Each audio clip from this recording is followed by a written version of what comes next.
அனைவருக்கும் வணக்கம். நம்ம எதை பற்றி பார்க்க போகிறோன்னா, இந்த மல்லிகைப்பூ செடி கட் பண்ணி ஒரு 2-3 நாள் ஆச்சு. செவ்வாய்க்கிழமை கட் பண்ணோம். இப்போது வீடியோ அப்லோடு பண்ண முடியல. நம்மளுடைய மொபைல் கொஞ்சம் பிரச்சனை, சர்வீஸ் பண்ண கொடுத்துருந்தோம். இதில் பார்த்திங்கன்னா, இப்போ அடி மருந்து போட்டிருக்குறோம். நம்ம அடி மருந்து பயன்படுத்துறதுனால என்ன நமக்கு லாபம்னா, இந்த செடிகளுக்கு ஊட்டச்சத்து சரியா, நம்மக்கிட்ட எருவு இல்லை அப்படின்னு. ஏன்னா போன டைம் எருவு போட்டு செடி கட் பண்ணி விட்ருந்தோம். இந்த டைமு கொஞ்சம் எருவு அது மேலே இருக்குது. இருந்தாலையும் நம்ம மருந்து பயன்படுத்தியிருக்கிறோம். என்ன மருந்துனா 2020 ஓகேவா, ப்ளஸ்ஸு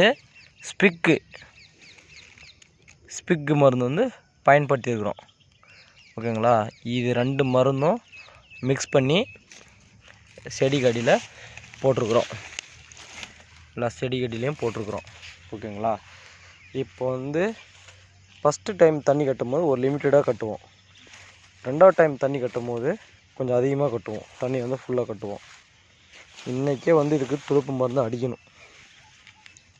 சரியா, இன்றைக்கே அந்த துளுப்பு மருந்து அடிக்கணும். இதில் பார்த்திங்கன்னா இந்த கட்டிங் மிஸ் ஆனது இந்த மாதிரி இதெல்லாம் இதில் நிற்கிது. இது நிற்கிதுன்னா என்ன பண்ணால் புதுசாக ஒரு நோயை கிரியேட் பண்ணிடுது. முடிஞ்ச வரையும் எடுத்துருவோம், முடியாத பட்சத்தில் எடுக்க முடியாது. இந்த டைமு நாங்கள் ஆள் பற்றாக்குறையினால செதுக்க முடியல. ஏன்னா வேலைக்கு போய்கிட்டு இருக்கேன். ஸோ அதனால் என்னால் செதுக்க முடியல. இதுலேயும் பார்த்திங்கன்னா எனக்கு நிறைய வேஸ்டேஜ். காரணம் என்னென்னா, செடி இங்கே இருக்குது. ஓகேவா, இதெல்லாம் பாருங்கள். தண்ணி விட்டுட்டு அதுக்கப்புறம் மருந்து போட்டுருந்தா எனக்கு இங்கே தான் இருந்திருக்கும். ஓகேவா, ஆனால் நாங்கள் ஃபஸ்ட்லேயே போட்டுட்டு வேலைக்கு போய்ட்டால் வீட்டில் தண்ணி கட்டியிருந்தாங்க. என்ன பண்ணுச்சுன்னா, தண்ணி போகிற ஃபோர்ஸுக்கு எல்லாம் அடிச்சுன்னு இந்த செடிக்கிட்ட இந்த இடைத்தடப்பட்ட காலி இடங்களில் மருந்து ஃபில்லாக இருக்குது. இங்கே பாருங்கள். ஓகேவா, அப்படின்னா இந்த மாதிரி பண்ணுறது கொஞ்சம் வேஸ்ட்டு. மருந்து முடிஞ்ச வரலையோ தண்ணி ஃபுல்லாக கட்டிட்டு அதுக்கப்புறம் போடுங்க. ஏன்னா கொஞ்சம் நமக்கு செடி கிட்டேயே நிற்கும். அதனால் சொல்கிறேன்.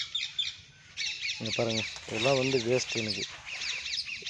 ஏன்னா செடிக்கிட்டே இருந்தால் அது கொஞ்சம் பயனுள்ளதாக இருக்கும். இந்த மாதிரி இடங்கள் இருந்துச்சுன்னா அது என்ன பண்ணுன்னா, பில்லு முளைக்க ஆரம்பிச்சிடும். இந்த டைம் செதுக்கிறதுக்கு ஆள் கிடைக்காதனால அப்படியே கையிலே பில்லு பிடிங்கிட்டாங்க. அப்படியே தண்ணி விட்டாச்சு, வேறு வழி இல்லை. நெக்ஸ்ட் டைமு கண்டிப்பாக க்ளீன் பண்ணி தான் செதுக்கி தான் ஆகணும். செடியெல்லாம் இந்த மாதிரி வெளுத்துருக்குது. அதனால் ஸ்பிக்கும் கொஞ்சம் 2020 அந்த மாதிரி மருந்து எப்போ ஒரே மருந்து பயன்படுத்த மாட்டோம், மாற்றி மாற்றி பயன்படுத்துவோம். ஓகேவா, நம்ம எப்படி உணவு மாற்றி மாற்றி சாப்பிட்றோமோ அந்த மாதிரி அதுக்கு தகுந்த மாதிரி மாற்றிப்போம்.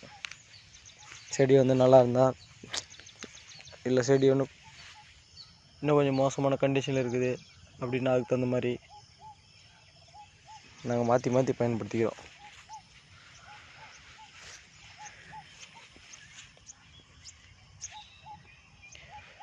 இதில் பார்த்திங்கன்னா கட் பண்ணி நம்ம 3 நாளில் மருந்து வச்சாச்சு. இப்போ 1 நாள் இல்லை 2 நாள் கழித்து உடனே துளுப்பு மருந்து அப்ளை பண்ணிடணும். ஏன்னா நம்ம அடிக்கிற வெயில், கீழே கொடுக்குற நீங்கள் மருந்து ப்ளஸ் மேலே கூட ஒரு மருந்து, அப்போ தான் அது ஓரளவுக்கு நல்லா கேட்கும். மருந்தே வைக்க மாட்டோம், மருந்து அடிச்சிருவோம். கேட்டால் அது மட்டும் போகிறது, நம்மளுக்கு போகல அப்படின்னு ஒரு புதுசாக ஒரு இதை எடுப்போம். அதெல்லாம் வேண்டாம். இதில் ஒரு சில மருந்துலாம் ஊறாமல் இருக்குது. நெக்ஸ்ட் டைமு ஊறிக்கும். நெக்ஸ்ட் டைம் தண்ணி விட்றோம் இல்லையா, அப்போ ஊறிடும்.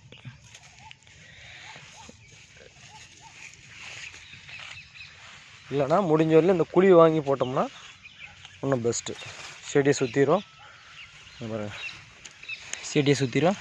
இடைவெளி விட்டு குழி வாங்கி போட்டோம்னா நமக்கு பெஸ்ட்டு. ஓகேவா, அந்த மாதிரியும் பண்ணலாம்.